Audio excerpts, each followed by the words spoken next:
हरे कृष्ण राधे राधे। दोस्तों, तुलसी को जल देते समय बोलने चाहिए ये 3 शब्द, सभी की मनोकामनाएं पूर्ण होंगी। दोस्तों, आज के इस वीडियो में हम जानेंगे तुलसी को जल देते समय क्या बोलना चाहिए। एक बार की बात है कि देवी सत्यभामा ने भगवान श्री कृष्ण से तुलसी को जल देने का महत्व पूछ लिया था। तब भगवान श्री कृष्ण ने उन्हें उसका महात्म्य सुनाया था। आगे देवी सत्यभामा कहती हैं, हे स्वामी, आपने मुझे तुलसी को जल देने का महत्व तो बता दिया, किंतु अब मेरे मन में ये जानने की जिज्ञासा हो रही है कि तुलसी को जल कैसे देना चाहिए। तुलसी को जल देने की सर्वोत्तम विधि कौन सी है तथा तुलसी को जल देने का मंत्र कौन सा है और तुलसी को जल देने से किस प्रकार जीवन धन्य हो जाता है। कृपया आप मुझे इन सभी के प्रश्नों का उत्तर दें। तब भगवान श्री कृष्ण ने देवी सत्यभामा से कहते हैं कि हे प्रिय, जिस प्रकार से मैंने तुम्हें तुलसी का महात्म्य सुनाया, उसी प्रकार से तुलसी को जल देते समय बोले जाने वाले मंत्र का भी बहुत बड़ा महत्व होता है। ये मंत्र केवल 3 शब्दों का है, किंतु इसका प्रभाव बहुत कल्याणकारी है। जो भी मनुष्य नित्य तुलसी को जल देते हैं, अपने मुख से केवल ये 3 शब्द बोल देता है, तो साक्षात लक्ष्मी उसके घर में प्रवेश करती है, उसकी दरिद्रता समाप्त होती है, उसे धन धान की प्राप्ति होती है। वो मंत्र बताने से पहले मैं आपको तुलसी के इस मंत्र का महात्म्य सुनाता हूँ। इस महात्म्य को सुन लेने मात्र से मनुष्य के समस्त पाप नष्ट हो जाते हैं।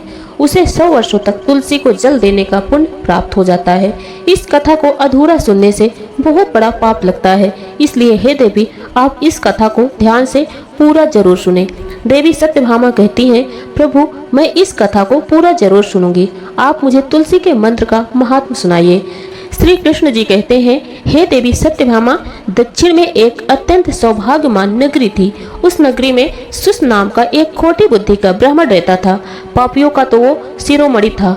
उसका जन्म एक ऐसे ब्राह्मण परिवार में हुआ था जो पाप कर्म करने वाले, शास्त्र ज्ञान से शून्य थे। वो जन्म से तो ब्राह्मण था, किंतु कर्म से वो अत्यंत दुराचारी था। वो ना पूजा पाठ करता, ना ध्यान करता, न जप होम और ना ही अतिथियों का सत्कार करता था। उसके द्वार पर आए अतिथियों को बिना दान किए ही क्रूरता पूर्वक भगा देता था। स्त्री लंपट होने के कारण वो सदैव ही पराई स्त्रियों में आसक्त रहता था। उसे मदिरा पान करने की आदत थी, साथ ही वो मांस खाया करता था। वो दिन में खेत में काम करके पत्ते बेचकर जीविका चलाया करता था। फिर एक दिन वह दुर्बुद्धि सुशर्मा बेचने के लिए पत्ते इकट्ठा करने लगा। एक आरसी की वाटिका में घूमने लगा और पत्ते तोड़ने लगा। तभी एक काल रूपी धारी काले सर्प ने उस ब्राह्मण को काट लिया और उसी समय पर उसकी मृत्यु हो गई। उसके बाद 2 यम के दूत उसे लेने के लिए उस स्थान पर प्रकट हुए और उसे उठा करके यम लोग ले जाने लगे। मार्ग में वह यम दूतों के सामने बहुत विलाप करने लगा, दूतों, मुझे कहाँ ले जा रहे हो? मुझे छोड़ दो, मेरे प्राण बख्श दो। किंतु यमदूत उसे ये कहते हुए ले जाने लगे, अरे दुष्ट ब्राह्मण, तेरे पाप कर्मों के कारण तुझे सांप ने काट लिया। अब यमराज तुझे अवश्य नरक में डाल देंगे। फिर यम के दूत उस ब्राह्मण को ले जाकर यमलोक पहुंचते हैं और यमराज के सामने खड़े हो जाते हैं। चित्रगुप्त उस ब्राह्मण का लेखा जोखा निकालते हैं और यमराज से कहते हैं, धर्मराज, इस ब्राह्मण ने बचपन से मृत्यु तक पाप ही पाप किया, इसने कभी कोई पुण्य का काम नहीं किया। हे दूतों, इस घोर पाप करने वाले ब्राह्मण को उठाकर ले जाओ और इसे नरक में डाल दो। फिर यम के दूत उस ब्राह्मण को ले जाते हैं और नरक की भयंकर अग्नि में ढकेल देते हैं। अनेक वर्षों तक नरक में सजा भुगतने के बाद उस ब्राह्मण को दूसरे जन्म में एक बैल का शरीर मिलता है। बैल का जन्म पाकर वह बोझ उठाने का काम करने लगा। उसका मालिक उसे दिन रात काम करवाने लगा। फिर जब उस बैल की शक्ति कम हुई तो उसके मालिक ने उसे एक लंगड़े आदमी को बेच दिया।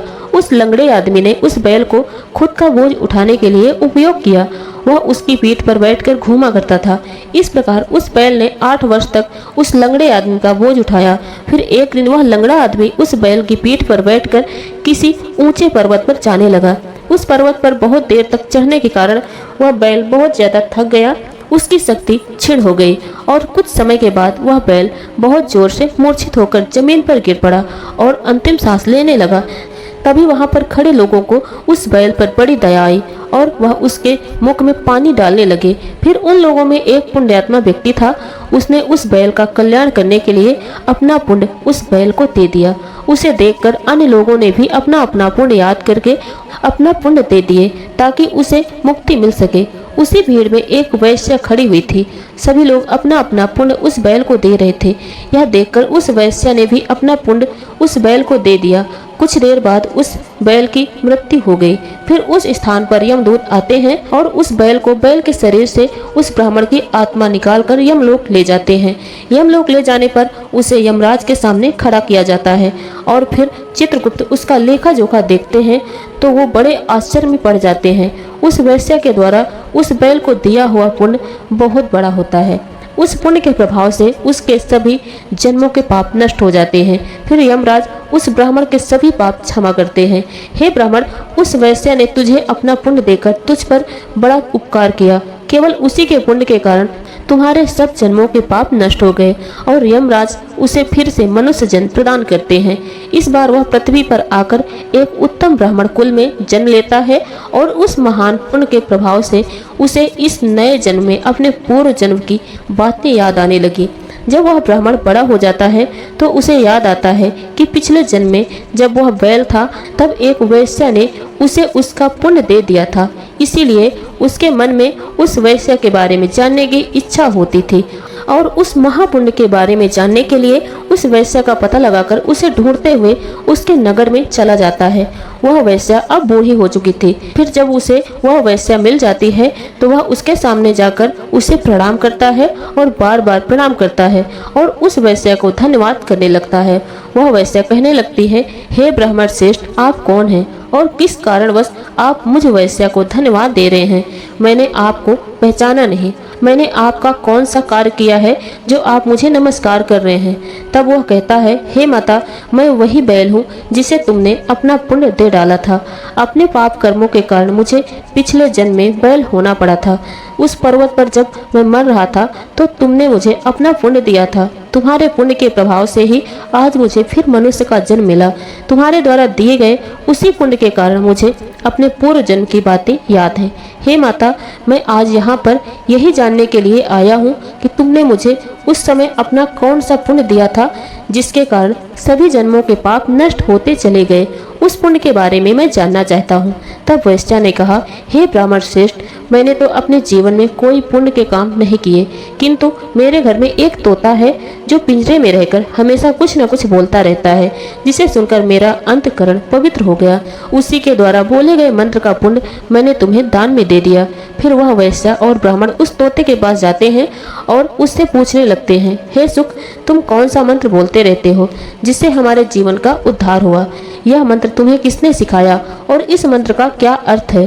तब उस तोते ने अपने पूर्व जन्म का वृतांत सुनाना आरंभ किया। वह तोता कहने लगा, हे ब्राह्मण श्रेष्ठ, पिछले जन्म में मैं एक ब्राह्मण था।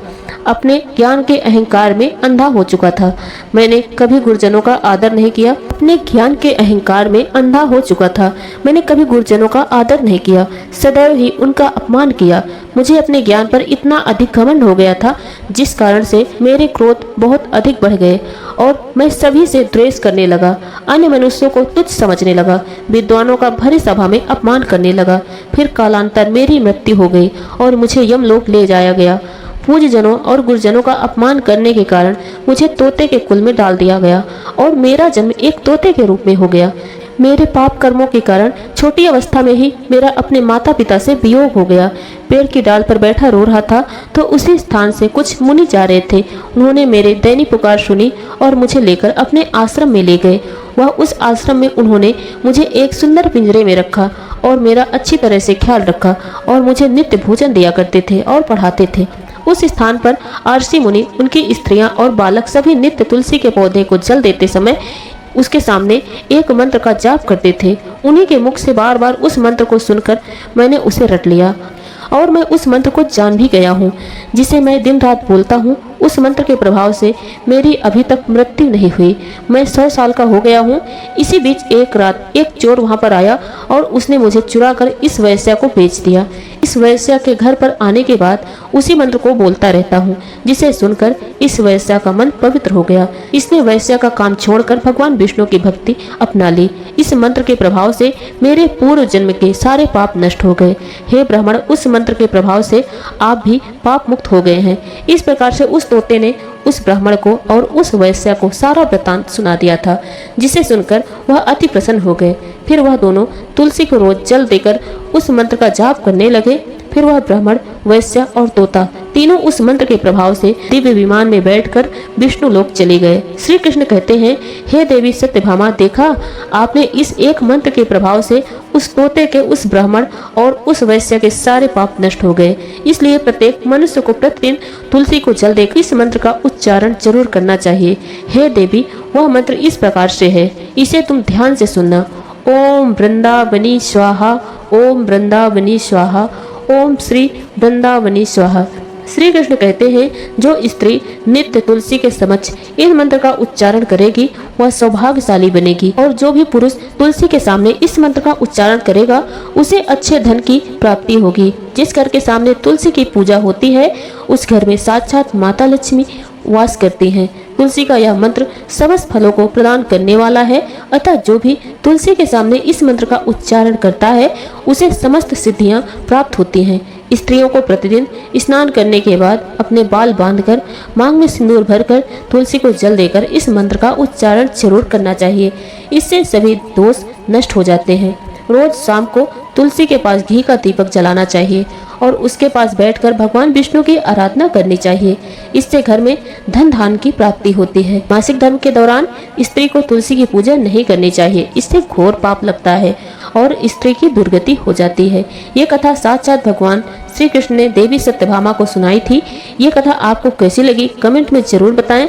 साथ ही कमेंट बॉक्स में जय मां तुलसी जरूर लिखें और हमारे यूट्यूब चैनल अनु एस्ट्रो 777 को सब्सक्राइब करना ना भूलिएगा और साथ ही बेल आइकन प्रेस कर दें, जिससे हमारे वीडियो का नोटिफिकेशन आप तक आसानी से पहुंच सके। और आज का वीडियो बस यहीं तक, मिलते हैं अगले वीडियो के साथ। धन्यवाद। जय मां तुलसी।